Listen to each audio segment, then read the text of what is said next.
자기가 그걸 진술을 해도 자기한테 책임이 돌아올 게 없으니까 자기는 안심하고 진술을 했다. 그렇게 내 형량을 좀 감안해달라, 이런 딜을 했다 하는 얘기입니다.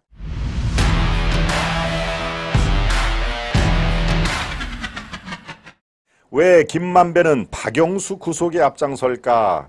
왜 김만배는 박영수를 구속시키려 할까 하는 얘기를 제가 말씀을 드리려고 합니다.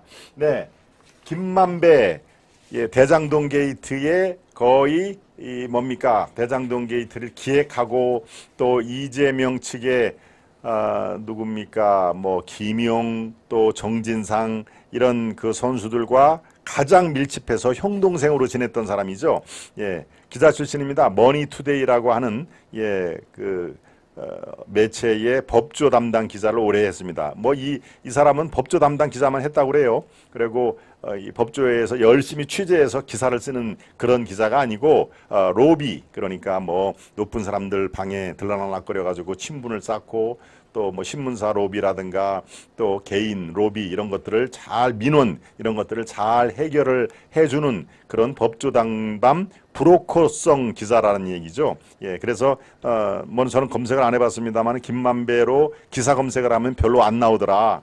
그렇게 법조 담당 기자를 뭐 20몇 년을 했다고 하면은 기사를 많이 썼을 텐데, 예, 검색을 하면은 김만배 기자가 쓴 기사는 몇 건이 안 되더라. 바로 그렇습니다. 취재를 열심히 해서 기사 쓰는 기자가 아니라 저런 로비에, 위에 사람 뭐 민원을 들어주고 하는 그런 로비를 주로 하는 그런 기자였다는 것이죠. 바로 지금 이재명 게이트, 여기에는 뭐 백현동, 대장동, 위례, 성남FC 여러 가지가 있는 총체적인 이재명 게이트의 가장 핵심적인 인물이 바로 김만배 아니겠습니까? 즉 대장동의 자물쇠라고 지금 별명을, 자물쇠, 입을 아주 봉했습니다. 왜? 그만큼 자기가 여러 가지로 흔적이 남기 때문에 입을 벌리면 벌수록 자기는 손해이다. 자기 형량은 그만큼 높아지니까 아예 묵비권을 행사를 하고 얘기를 안 한다는 그런 속셈입니다. 그런데 유독 박영수 건에 대해서는 술술술술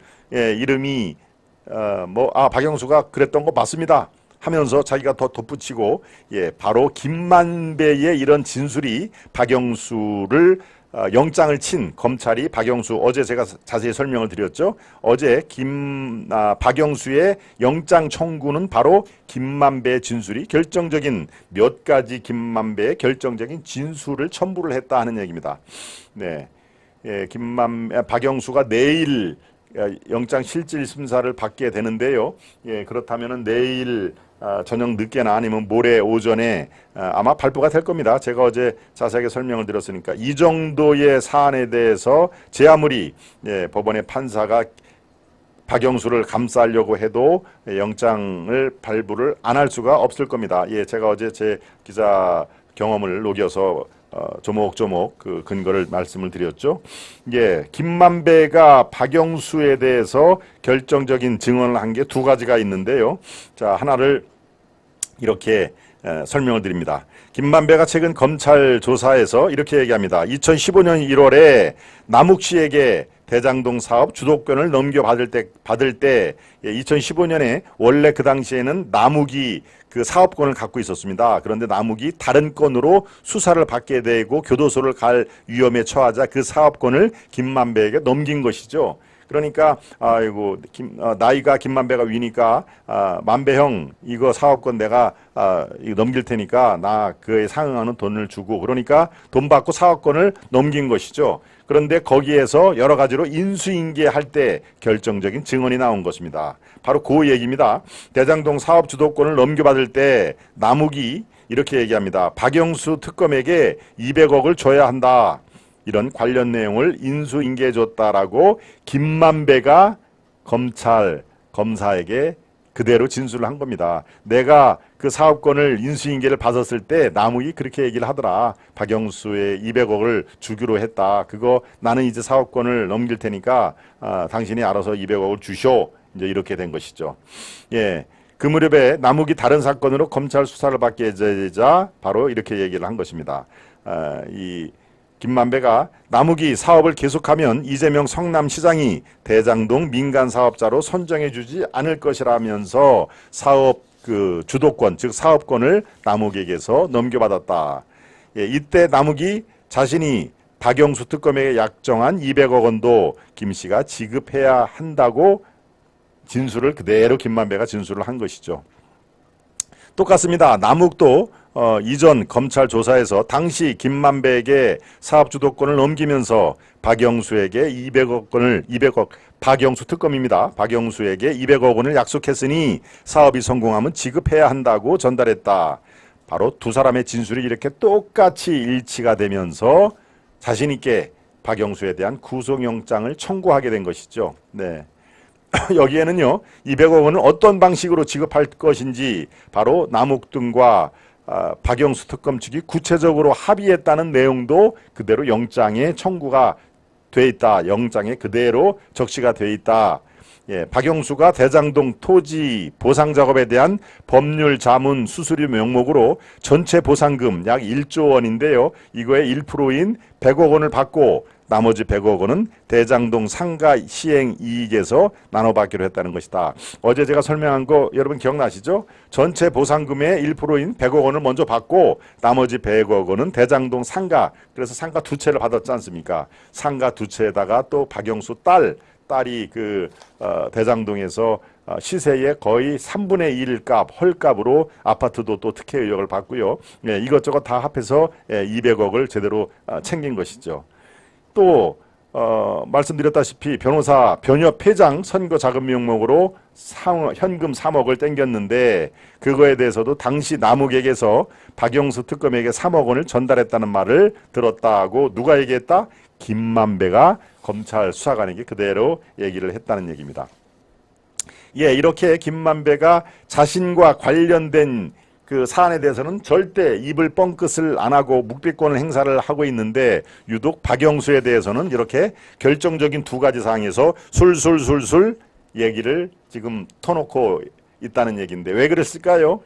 네, 박영수 관련해서는 먼저 이 박영수 측에서 돈을 요구했다는 얘기를 제가 앞서 설명을 드렸죠. 누구를 통해서 박영수가 직접 하지를 못하니까 특검보인 즉 자기가 수족처럼 부리는 특검보 양재식을 통해서 예, 야 이거 우리가 해주면은 너희들 우리 뭐 해줄 거야 라고 우리 다 박 특검께서 다 이렇게 지금 궁금해하셔. 그러니까 박영수와 양재식이 50억 클럽 의혹을 말을 맞췄고 박영수 휴대전화 여기에 각종 통화 내역과 문자 메시지 같은 게 들어있는 휴대전화를 폐기를 했다. 즉 증거인멸을 기도했다. 그래서 제가 어제 얘기를 했지 않습니까? 증거인멸을 했기 때문에 구속영장 발부는 90% 이상의 가능성이 있다 하는 얘기입니다. 지질이 매우 불량을 하기 때문에 내일 영장심사에서 모레 새벽쯤 아마 발부가 될 가능성이 매우 크다 이렇게 돼 있는 것이죠.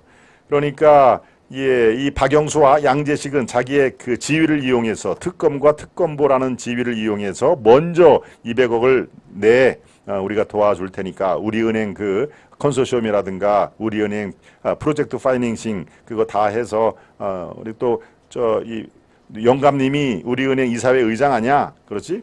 예, 지금 그 당시에 박영수가 우리은행 이사회 의장, 예, 참 무슨 검사가 금융을 안다고 이사회 의장을 또 그러니까 이 사람들은 그냥 돈만 되는 자기 그 전공 분야하고 관계없이 이 돈만 그런 그 많이 주는 데는 그냥 머리를 싸매고 달려가는 그런 스타일인 것이죠. 예, 돈에 모든 것을 건 그런 대한민국 역대 최악의 특검이었다라는 말씀을 제가 어제 그게 썸네일 톱 제목이었는데요.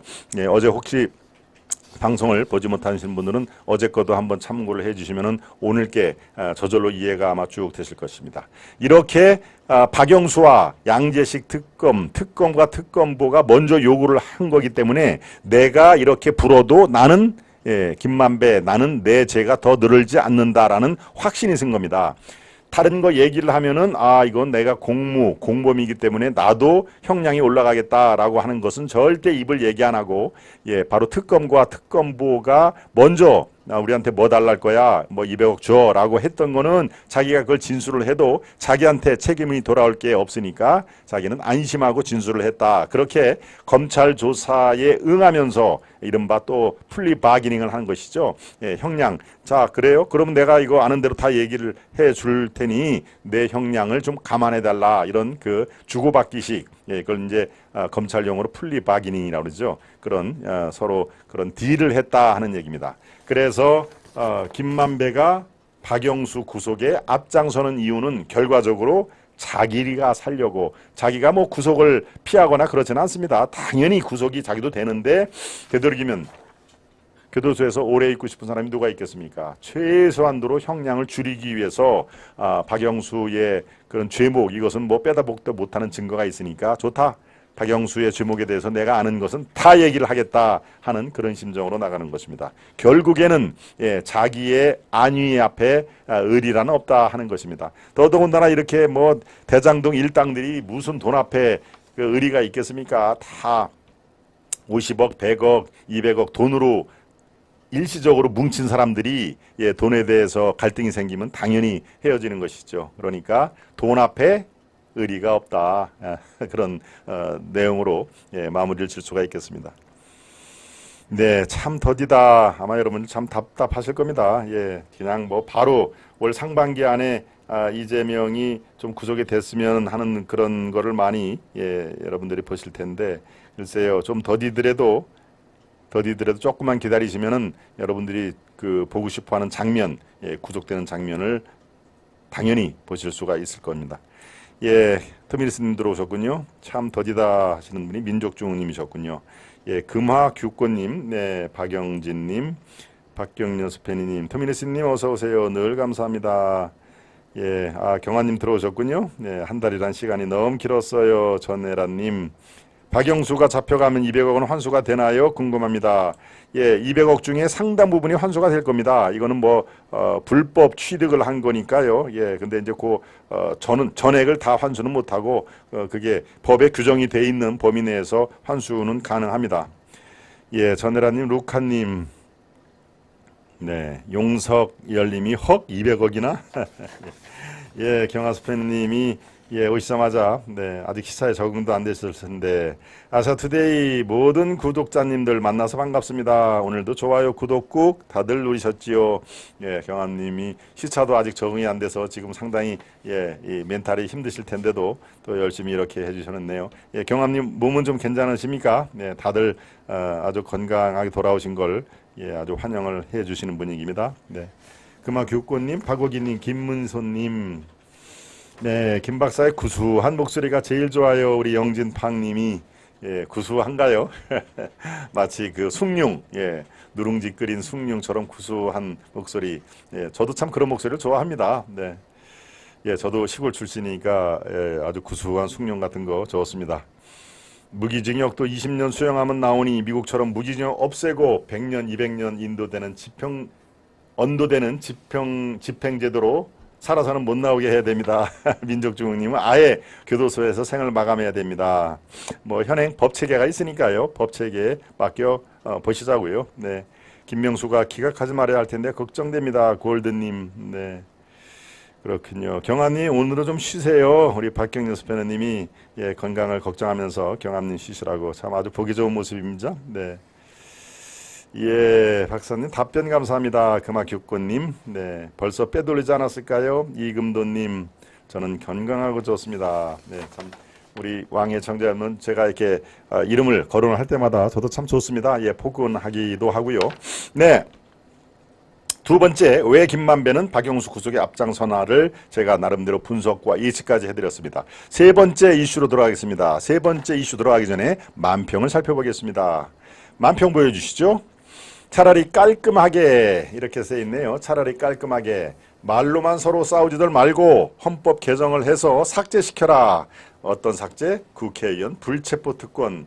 예, 국회의원은 회기 중에 체포되지 아니한다 하는 그게 대한민국 헌법 44조에 있습니다. 44조. 예, 국회의원 불체포 특권을 지금 없애야 한다는 것이 빠르게 확산이 되고요. 예, 그런 의미에서 제가 어제 오후 3시 반에 장기표 장기표 국회의원 고위공직자 특혜 철폐운동 대표죠. 예, 상임대표 장기표 선생을 모시고 어제 특별 대담을 했습니다. 여러분들이 반응이 그래도 꽤 좋아하셨는데요. 예, 저 44조를 없애는데 말로만 하지 말고, 예, 다시 한번 좀 보여주시죠. 예, 44조에 말로만 서로 싸우지들 말고 헌법을 개정을 해라. 헌법을 개정해서 이것을 싹 삭제를 시키면 되지 않느냐라는 그런 의미입니다. 예, 그래서 어제 이 장기표 선생의 대담 내용도 상당히 아주 알찼죠. 예, 아마 여러분들 그 시간이 없어서 못 보신 분들 어제 그대로 올려 있습니다. 아시아투데이 거기 김동원만 치면은 쭉 올라가 있으니까요. 예, 그거 다시 한번 오늘 편한 시간에 살펴보시면은 아마 이해가 되실 겁니다. 네, 두 번째 만평도 넘어가겠습니다. 이낙연 전 대표님 수박 좀 드세요. 드셔보시죠. 이재명. 예, 이재명하고 이낙연 뭐 만나진 않았습니다만 대개 이제 귀국 후에 한 달쯤 뒤에 만날 겁니다. 예, 통상 제가 취재 경우를 보면요. 예, 그렇다고 만나지 않으면은 아이고 둘 사이에 아주 갈등이 엄청 심하구나 또 괜히 그 호사가들이 얘기가 하니까 만나긴 만날 겁니다. 근데 대략 한 달쯤 서로 이렇게 상황을 좀 지켜보고 그런데 예. 지금 이재명을 아주 맹목적으로 지지하는 개딸들, 예, 개혁의 딸들의 준말이죠. 개딸들이 이낙연이 독일에서 강연을 하는 대학 강의실에 쫓아가가지고 수박 걸개 그림으로 난동을 핀 그런 사례도 있지 않습니까? 그러니까 이낙연 전 대표님 수박 좀 드셔보셔요 하고서 지금 이재명에 잘라주는데 저 표정을 보십시오. 아주 아이고 너 수박이지 우리 개딸들한테 곤욕 좀 치렀다며 하면서 아주 저 야비한 웃음을 치고 이낙연은 지금 땀을 뻘뻘 흘리면서 아이고 이거 나보고 또 수박이라고 또 집단 인치를 가할 텐데 큰일 났네 하는 그런 모습들입니다. 예, 이낙연과 이재명 저거는 뭐 이 화합이 안 됩니다. 저거는 성격뿐만이 아니라 정치 지향이라든가 대선 과정에서 그 앙금 이런 것들이 건너올 수 없는 강을 이미 건넜기 때문에 화합이 안 될 겁니다. 그러니까 수박 파동은 앞으로 계속 진행형으로 이어질 것 같다. 그런 제가 진단을 해 봅니다.